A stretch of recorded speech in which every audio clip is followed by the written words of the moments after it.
നീ ഈ പിള്ളേരെ പറ്റി എന്താ ധരിച്ചത്? വ്യക്തമായ മേൽവിലാസവും അവകാശങ്ങളും ഇവർക്കുണ്ട്. ഒരാൾ അകത്ത് കിടന്ന് ഉറങ്ങ, അതെങ്ങാനും കേട്ടാ നിന്റെ ദേഹത്തുനിന്ന് ചോര തെറിക്കും. അവക്ക് 2 വയസ്സാ, അറിയാതൊന്നും മാതിയ. കണ്ടോ, ഇതാണ് ഉടമ്പടി പ്രമാണം. ലാഭമില്ലാത്തൊരു കച്ചവടത്തിനും ഈ സിദ്ധാർത്ഥം നിൽക്കില്ല. അനാഥരാണത്ര. വന്ന വണ്ടി കിട്ടില്ലെങ്കിൽ കിട്ടണ വണ്ടിക്ക് നാട്ടിപ്പോടാ. പോകാം, പക്ഷെ ഒരു അപേക്ഷയുണ്ട്. വഴിയരിയിൽ ഒരു അജ്ഞാത പ്രേതം കിടക്കണ കണ്ടാൽ മുഖം വെട്ടിച്ച് നടക്കരുത്. മൃതദേഹം പൊതുദർശനത്തിന് വെക്കരുത്. ആരും റീത്ത് സമർപ്പിക്കരുത്. പോലീസിനെ കൊണ്ട് ആകാശത്തേക്ക് വെടിവെപ്പിക്കരുത്. പാവം കാക്കകൾ മനസമാധാനത്തിൽ പറഞ്ഞോട്ടെ.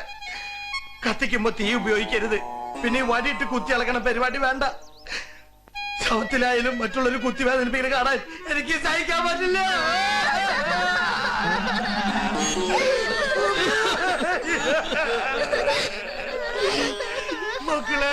ചങ്ങിക്കൊള്ള വർത്തമാനം പറഞ്ഞ് നീ എന്തിനാ മനുഷ്യന്മാരിങ്ങനെ വേദനിപ്പിക്കണേ? ഈ കുചാല ഭക്തൻ മറ്റുള്ളവർക്ക് ഒരു ലഗേജ് ആവരുത്, പാരാവരുതെന്ന്.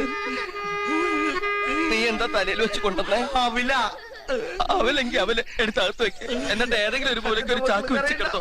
ആ മക്കളെ, ഒരാഴ്ചത്തേക്കുള്ള ഭക്ഷണമായി. ബാക്കി നമുക്ക് വെക്കാട്ടാ.